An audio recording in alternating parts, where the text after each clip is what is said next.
Hola, Dios te siga bendiciendo. Gracias por escucharnos a esta hora. Bienvenido al reto del día. Hoy en nuestro formato de conversaciones, y este formato es para que cada persona, cada uno de nosotros, sea inspirado, animado y desafiado a crecer en la fe, a caminar con el Señor y ver su gloria, ver la manifestación de Dios. Dios oye nuestra oración. Dios está abierto en su corazón para respondernos, para guiarnos y sobre todo para manifestar su gloria en nuestras vidas. Así que quédate hasta el final con este mensaje y Dios te siga bendiciendo. Cada día es una conversación con el que me dio la salvación. Mi vida entera es su canción.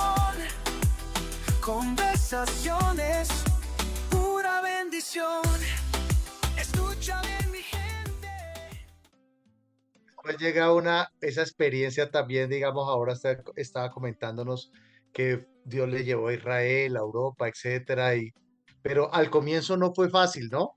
Porque fue un proceso, bueno, primero viene esa manifestación del Espíritu de Dios, ese encuentro con Dios donde la fe se va desatando, se va despertando, y luego ya empieza usted ese proceso de seguir creciendo en fe, seguir avanzando en la fe, y llega el desafío de llevar peregrinos a Israel, ¿no? ¿Cómo fue esa experiencia al comienzo difícil, y después cómo lo llamaron a usted por haber desarrollado y desatado esa fe? Bueno, al principio, cuando empezaron a hablar de unos viajes a Israel, yo decía, yo no vine a ofrecer viajes a nadie, yo vine fue a evangelizar, porque nos dieron una charla acerca de ventas. Entonces nos dijeron, ustedes tienen que vestir bien, tienen que tener un maletín, tienen que conocer el tema y ir a ofrecerlo por todas partes. Entonces yo sentía que estaba cambiando la gloria de Dios por una gloria humana, o sea, yo no me veía como vendedor, pero no entendía el propósito que Dios tenía con eso. Y entonces, como no entendía el propósito, yo salía a vender y no ofrecía, hablaba con empresarios, me recibían porque me veían con un maletín y decía, este viene a ofrecer un producto.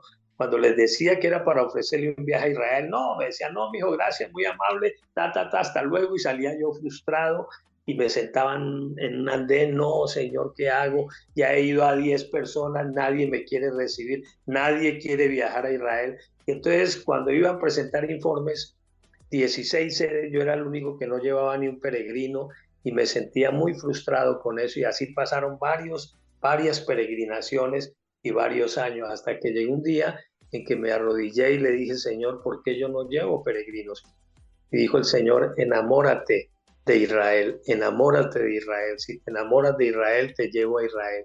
Y entonces comencé a buscar los pasajes de la Biblia donde David decía, si me olvidare de ti, oh Jerusalén, que se pegue mi lengua a mi paladar, si de ti yo me olvidare.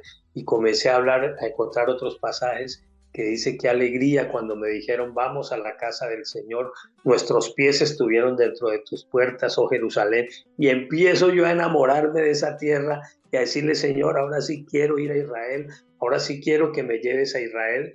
Y entonces Dios empezó a hacer ese proceso. Entonces llegó la primera reunión en que nos daban las metas, en que nosotros decíamos cuántos peregrinos íbamos a llevar ese año. Y cuando empezó el coordinador a preguntarle a cada uno cuántos peregrinos iban a llevar, llegaron donde yo estaba y yo dije, voy a llevar 20 peregrinos. 20, ¡juá! Todo el mundo soltó la carcajada porque yo no llevaba ni uno. Y dijo el coordinador, ¿y cuándo va a traer las inscripciones de esos 20? Y le dije, en 8 días. Otra vez todo el mundo soltó la carcajada porque yo era un inútil ahí en ese sentido, las ventas eran muy inútiles. Entonces soltaron la carcajada.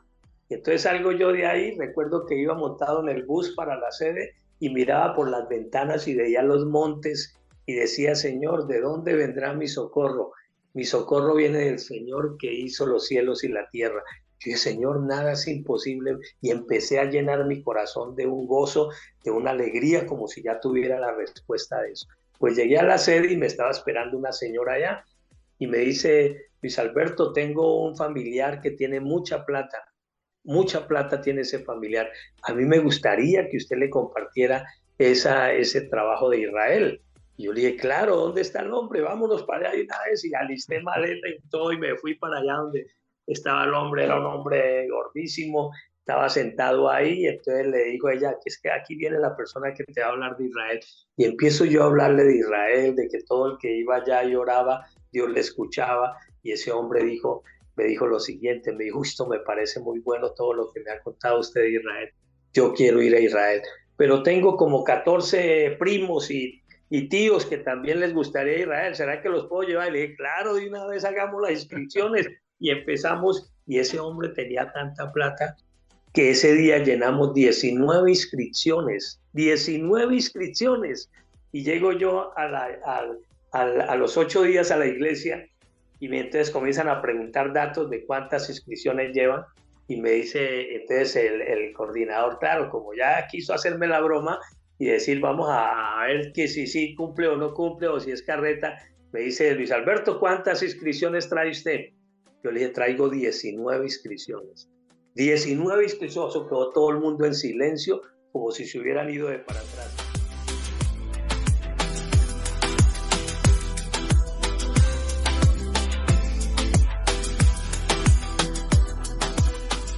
¿19 inscripciones? Sí, 19 inscripciones.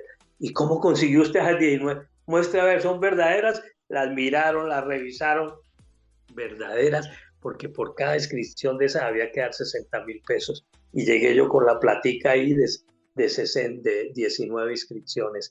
En esa ocasión me fui para Israel porque había que llevar 15 peregrinos para poder ir a Israel. Esa vez me fui con esos 19 personas a Israel. Y fue un viaje espectacular, vi por ahí cosas maravillosas, Dios me llevó a orar por Jerusalén, a darle las 7 vueltas a Jerusalén, tuvimos visiones, revelaciones, hubo sanidades en ese grupo, hubo muchos milagros, y de ahí en adelante Dios me llevó 5 veces a Israel. Entonces me cambiaron el nombre, me pusieron un nombre y me lo pusieron de esta manera, Próspero Sáenz. ¿Y por qué me decían Próspero Sáenz? Porque todo lo que yo cogía lo hacía prosperar. Todo lo que cogía lo hacía prosperar. Entonces, cuando Dios se revela y se manifiesta en nuestras vidas, todo lo que hagamos de ahí en adelante tendrá que prosperar si caminamos en esa comunión con Él, en esa íntima comunión con Él. Dios quiere manifestarse en nosotros, pero lo que pasa es que nosotros no tenemos una íntima comunión con Él. No invertimos el tiempo que tenemos que invertir necesario para que se rompa la barrera de la incredulidad y entremos en la gloria de Dios, que es donde se manifiesta su poder y sus cosas grandes para con nosotros.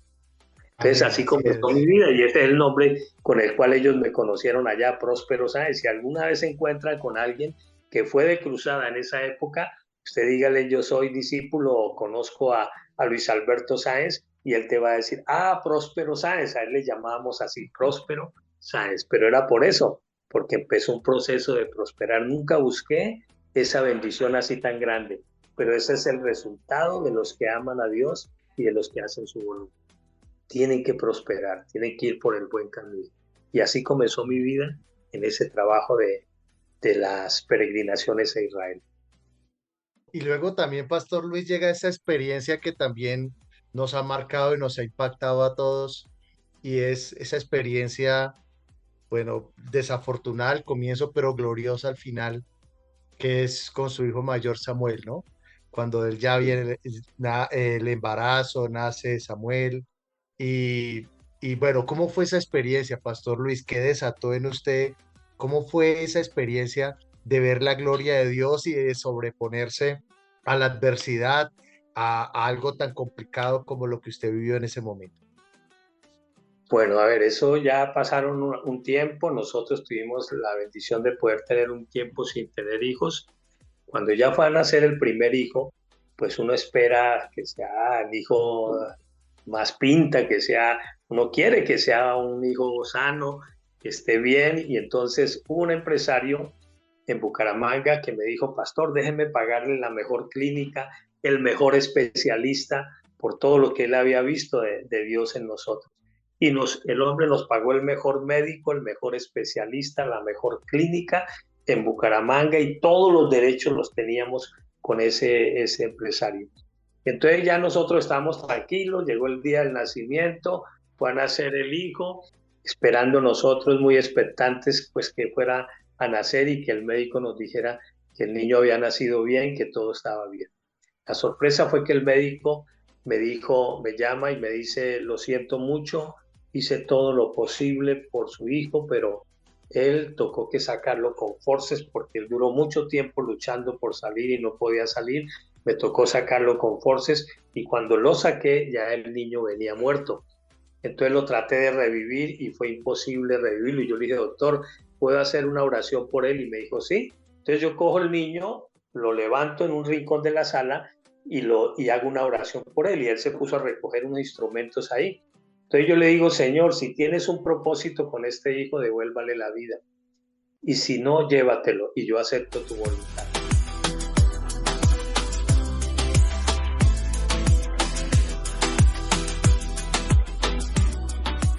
Yo termino de orar y el niño comienza a toser. Y cuando el niño comienza a toser, el médico me dice, tráigalo rápido.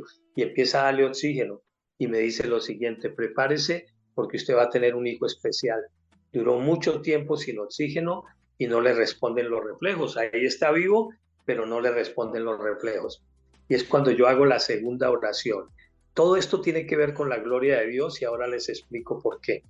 La segunda oración, Señor, miro hacia el cielo y le digo, Señor, tú eres un Dios de orden y todo lo hiciste perfecto. Los mangos nacen perfectos, los aguacates nacen perfectos. Señor, yo te pido que mi hijo sea perfecto. Y cuando yo hice esa oración así, pues listo, terminé de hacer la oración, al niño lo metieron en una incubadora y yo todas las noches, Señor, tú eres perfecto, todo lo haces perfecto, te pido que mi hijo sea perfecto, todas las noches, todo lo haces perfecto, todos los mangos son perfectos, los aguacates son, los plátanos son perfectos, yo te pido, yo no quería como que Dios me fuera a sacar una excusa por otro lado y decirme, no, es que tu hijo va a ser imperfecto. No, yo no aceptaba eso de Dios. Conociendo lo que Dios había hecho, conociendo el poder de Dios, me costaba mucho trabajo creer que Dios me iba a dar un hijo en esas condiciones. Y entonces, a los 7 días, estaba yo un sábado en la mañana ahí en la casa, cuando me llama el doctor como a las 9 de la mañana o a las 10, no recuerdo la hora, y me dice, señor Luis Alberto, le tengo una noticia buena. Y dije, cuénteme, doctor, su hijo amaneció hoy con todos los reflejos disparados. No, eso, mejor dicho, yo empecé a llorar y a gritar. Yo no pude seguir hablando con él, sino que empecé a darle gracias a Dios y a gritar. Y lo mismo que me pasó con la primera experiencia. Y a postrarme ante él y a darle gracias a Dios porque él es bueno, porque él hace cosas Amén. maravillosas, porque él se manifiesta así de esa forma. Y hoy en día mi hijo ya pues tiene los años que tiene, ya tiene como 40 años, está por allá en Estados Unidos, Dios lo ha bendecido mucho, totalmente sano, porque el médico me dijo, cuando me lo fui a llevar, cuando él cumpla 2 o 3 años, usted va a notar la diferencia entre su hijo y los demás niños. Y me di cuenta que él me estaba diciendo que mi hijo se me iba a quedar retrasado. Y le dije a todas esas palabras, le dije, a todas esas palabras no las recibo, porque mi hijo va a ser diferente, pero en sentido contrario. Y así fue. En primaria ocupaba el primer lugar, en bachillerato ocupó el primer lugar. Cuando estaba en tercero bachillerato lo invitaron a un concurso de liderazgo aquí en el Tolima, donde escogían 2 líderes de cada bachillerato de cada colegio. Y él estaba en octavo y los líderes que habían ahí los habían mandado a una competencia de matemáticas en Bucaramanga. Entonces escogieron a Samuel porque era el más inteligente, el que ocupaba el primer lugar en octavo, y lo mandaron a que reemplazara a esos líderes. Pues les cuento que en ese concurso superó a todos los líderes que habían en Ibagué. Los psicólogos nos reunieron a ver cómo era que nosotros habíamos educado a ese muchacho, por qué había superado a todos los demás. Nos pusieron a hacer cantidad de pruebas y me dijeron, este muchacho puede hacer la carrera que quiera, para cualquier carrera está preparado, porque le hemos notado un coeficiente intelectual demasiado alto y unas capacidades demasiado. ¿Cómo fue que ustedes lo crearon? Le dije, miren, ellos ni siquiera entendieron eso. Ellos, el conocimiento que él tiene viene de Dios. Ellos quedaron como diciendo, no, algo tuvieron que haber hecho ustedes. No, viene de Dios, déjeme. No, algo, cuénteme qué fue lo que ustedes hicieron con él para llegar a desarrollar ese muchacho. viene de Dios y no me quisieron pararle bolas a eso. Dijeron, bueno, entonces dejemos así y pasar, pero superó a todos los demás líderes de Ibagué, los superó estando en octavo de bachillerato.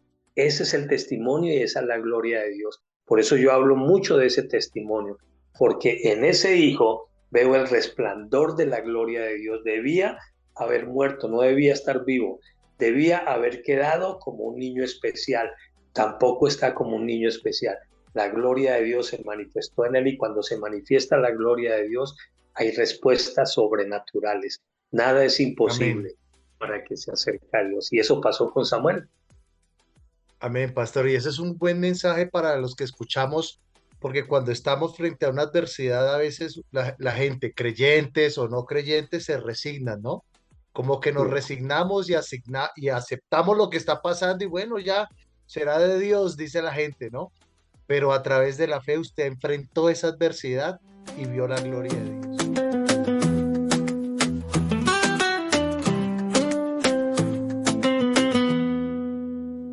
Y qué especial ha sido escuchar y recordar estos testimonios a través de la vida del pastor Luis, y espero que a través de este mensaje tu vida y tu fe esté siendo inspirada a que tú también puedes ver la gloria de Dios. Recuerda, Dios no tiene favoritos, Dios tiene íntimos.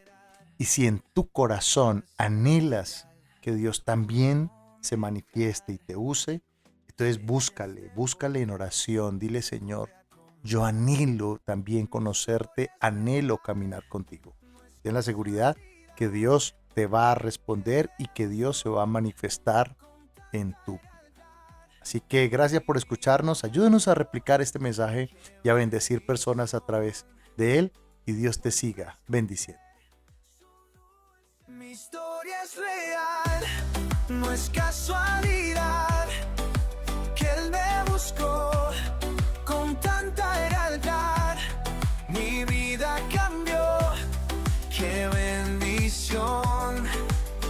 Cuando escuché su dulce voz, cada día es una conversación con el que me dio la salvación. Mi vida entera es su canción, conversaciones